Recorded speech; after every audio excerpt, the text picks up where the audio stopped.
भारत सरकारच्या United India insurance company लिमिटेडमध्ये 250 administrative ऑफिसरच्या करिता पदभरतीची जाहिरात नुकतीच प्रसिद्ध करण्यात आलेली आहे. बँकिंग आणि वित्तीय क्षेत्रातील अनेक वेगवेगळ्या नामांकित बँका व वित्तीय संस्थांच्या मधील भारत सरकारच्या मालकीची असणारी जनरल इन्शुरन्स कंपनी म्हणजेच युनायटेड इंडिया इन्शुरन्स कंपनी ही एक देशातील महत्त्वाची इन्शुरन्स कंपनी आहे. या इन्शुरन्स कंपनीमध्ये सध्या 250 ॲडमिनिस्ट्रेटिव्ह ऑफिसरची भरती प्रक्रिया सुरू झालेली आहे.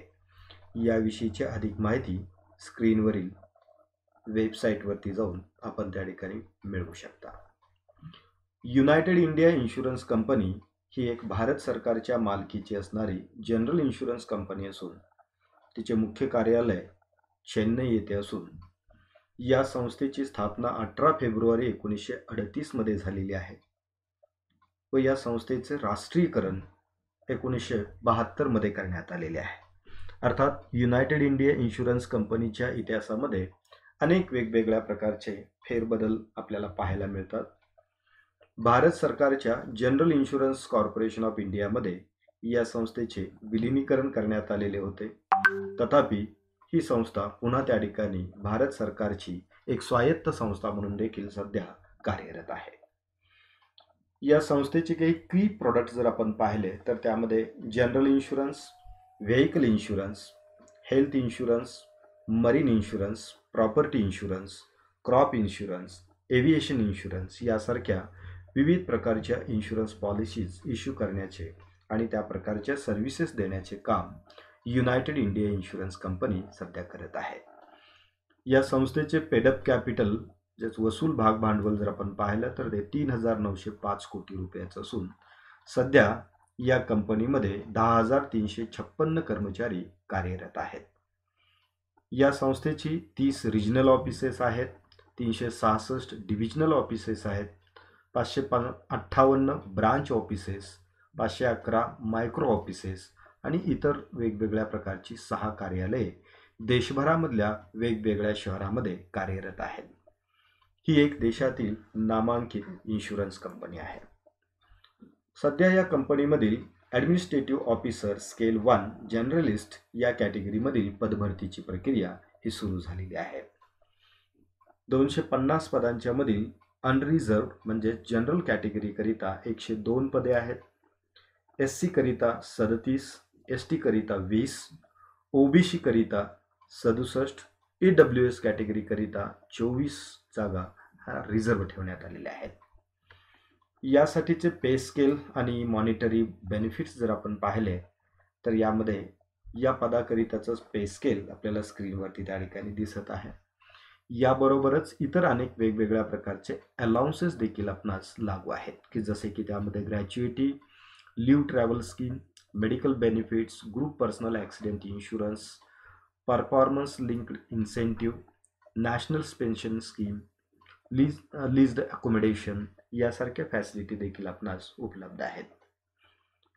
तथापि या वेतन श्रेणीबरोबरच सर्वात महत्त्वाची बाब म्हणजे या पदावरती सिलेक्ट झालेल्या उमेदवारास पहिल्या महिन्यापासून साधारणपणे 88,000 रुपये दरमहा इतकं वेतन त्या ठिकाणी मिळणार आहे. या व्यतिरिक्त संस्थेच्या नियमाप्रमाणे इतर वेगवेगळ्या प्रकारचे बेनिफिट्स देखील लागू असतात. या पदासाठी अर्ज करण्याकरिताची एलिजिबिलिटी कंडिशन्स किंवा पात्रता जर आपण पाहिल्या तर त्या सर्व पात्रता 31 डिसेंबर 2023 रोजी गृहीत धरल्या जातील, म्हणजेच या तारखेला गृहीत धरल्या जातील.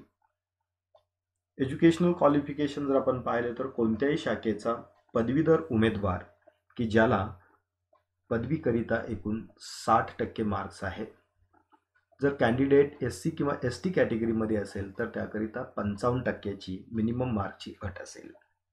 परंतु ग्रॅज्युएशन डिक्लेरेशन किंवा रिझल्ट हा 31/12/2023 रोजी किंवा त्यापूर्वी लागलेला असणं आवश्यक आहे. यानंतर ग्रॅज्युएशनचा निकाल लागलेला असेल तर असा उमेदवार या पदासाठी अर्ज करण्यासाठी पात्र असणार नाही. ग्रॅज्युएशन बरोबरच की त्याला कम्प्युटरचं वर्किंग नॉलेज असणं गरजेचं आहे, म्हणजे कम्प्युटरचा एखादा मान्यताप्राप्त कोर्स हा केलेला असणं आवश्यक असणार आहे. म्हणजेच कोणत्याही शाखेचा पदवीधर उमेदवार की ज्याला कम्प्युटर नॉलेज आहे असा उमेदवार या पदासाठी पात्र आहे. या पदासाठीचं एज लिमिट जर आपण पाहिलं तर सर्वसाधारण प्रवर्गासाठी किमान 21 वर्षे व कमाल 30 वर्षे ही वयोमर्यादा 31 डिसेंबर 2023 रोजी गृहीत धरली जाईल. साधारणपणे 1/1/1994 ते 31/12/2002 या कालावधीतील त्या कॅन्डिडेटचा जन्म असणं आवश्यक आहे. अर्थात ही अट जनरल कॅटेगरीतील उमेदवारांच्यासाठी लागू आहे. तथापि SC किंवा ST कॅटेगरीतील उमेदवार असेल तर त्या ठिकाणी 35 वर्ष ही वयोमर्यादा असेल, म्हणजे त्यासाठी 5 वर्षाचं एज रिलॅक्सेशन असेल. त्याचबरोबर OBC मधील कॅन्डिडेट असेल तर त्यासाठी 3 वर्षाचं एज रिलॅक्सेशन असेल, म्हणजेच 33 वर्ष त्या ठिकाणी उमेदवाराचं वय असलं तरी अर्ज करता येऊ शकेल. त्याचबरोबर त्या ठिकाणी पर्सन विथ डिसॅबिलिटी असेल तर 10 वर्षाची उच्चतम वयोमर्यादा शिथिल करण्यात आली आहे. विडो, डिवोर्स, त्याचबरोबर लिगली सेपरेटेड वुमेन असेल तर त्यासाठी 9 वर्षाचं अप्पर लिमिट हे रिलॅक्स करण्यात आलेलं आहे. या पदासाठी ऑनलाईन अर्ज करण्याकरिता ही त्या ठिकाणी जी फी निर्धारित करून देण्यात आलेली आहे ती जनरल आणि OBC करिता 1,000 रुपये प्लस GST, SC, ST आणि फिजिकली डिसेबल्ड कॅन्डिडेट करिता 250 रुपये प्लस GST असं त्या ठिकाणी ॲप्लिकेशन फी किंवा सर्व्हिस चार्जेस त्या ठिकाणी लागू असतील, की जे ॲप्लिकेशन करते वेळी आपणास भरणे ऑनलाईन पद्धतीने तो भरणा करणे आवश्यक राहील.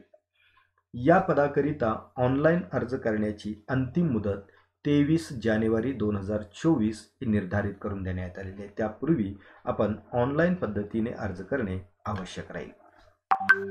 या पदाकरिताची सिलेक्शन प्रोसिजर जर आपण पाहिले तर ती त्या ठिकाणी त्यामध्ये 2 महत्त्वाचे घटक आहेत. एक ऑब्जेक्टिव्ह टाईप ऑनलाईन परीक्षा असेल प्लस त्यानंतर इंटरव्ह्यू असेल. ऑनलाईन परीक्षा ही मल्टिपल चॉईस टेस्ट असेल. त्याकरिता इंग्लिश व हिंदी या 2 भाषा उपलब्ध असतील, म्हणजेच कॅन्डिडेट इंग्लिश किंवा हिंदीमधून ही परीक्षा त्या ठिकाणी देऊ शकेल. तथापि इंग्लिश लँग्वेजचा जो सेक्शन आहे त्यासाठी फक्त इंग्लिश लँग्वेज हाच ऑप्शन असेल, त्यासाठी हिंदी लँग्वेज हा त्या ठिकाणी सेक्शन असणार नाही. चुकीच्या उत्तरांकरिता 0.25 मार्क्स हे लेस केले जाणार आहेत, म्हणजे पेनल्टी फॉर रॉंग आन्सर इथे देखील IBPSच्या एक्झामिनेशन प्रमाणे लागू असेल. या परीक्षेकरिता एकूण 5 सेक्शन्स असतील. या 5 सेक्शनकरिता एकूण कंपोजिट टाईम जो आहे तो त्या ठिकाणी 2 तासांचा असेल, की ज्यामध्ये reasoning, English language, quantitative aptitude, general awareness with special reference to financial sector, computer literacy हे 5 सेक्शन्स असतील. यामध्ये रिझनिंगकरिता एकूण 50 क्वेश्चन्स असतील, प्रत्येकी 1 मार्क या पद्धतीने 50 मार्क्स असतील. इंग्लिश लँग्वेजकरिता देखील 40 क्वेश्चन्स आणि 40 मार्क्स आहेत, म्हणजे प्रत्येक क्वेश्चनकरिता 1 मार्क असेल. क्वांटिटेटिव्ह ॲप्टिट्यूडकरिता देखील त्या ठिकाणी 50 क्वेश्चन्स असतील आणि त्यासाठी 50 मार्क्स असतील. General awareness with special reference to financial sector, म्हणजे यामध्ये प्रामुख्याने insurance, stock market, financial sector यासारखे वेगवेगळे घटक जे आहेत की त्यावरती ही त्या ठिकाणी टेस्ट होईल, की ज्यामध्ये एकूण 40 क्वेश्चन्स असतील आणि त्याकरिता 40 मार्क्स असतील. कम्प्युटर लिटरसी या सेक्शनमध्ये एकूण 20 क्वेश्चन्स असतील आणि त्यासाठी देखील 20 मार्क्स आहेत. अशी एकूण 200 क्वेश्चनची 200 मार्कांची ही परीक्षा असेल आणि ती ऑनलाईन मल्टिपल चॉईस परीक्षा असेल. या परीक्षेमध्ये उत्तीर्ण होणाऱ्या उमेदवारांना गुणानुक्रमे त्या कॅटेगरीमधून एका पदासाठी 3 या पद्धतीने कॅन्डिडेट शॉर्टलिस्ट केले जातील व त्यांना इंटरव्ह्यूसाठी कॉल केलं जाईल. त्यांच्या इंटरव्ह्यूला मिळालेला परफॉर्मन्स, मिळालेला स्कोर आणि त्या ठिकाणी मल्टिपल चॉईस टेस्टमध्ये मिळालेला स्कोर अशा दोन्ही स्कोरच्या आधारे फायनल सिलेक्शन हे केले जाईल. म्हणजे फायनल सिलेक्शनकरिता ऑनलाईन टेस्टचे मार्क्स त्याचबरोबर इंटरव्ह्यूचे मार्क या दोन्ही गोष्टींचा विचार त्या ठिकाणी केला जातो.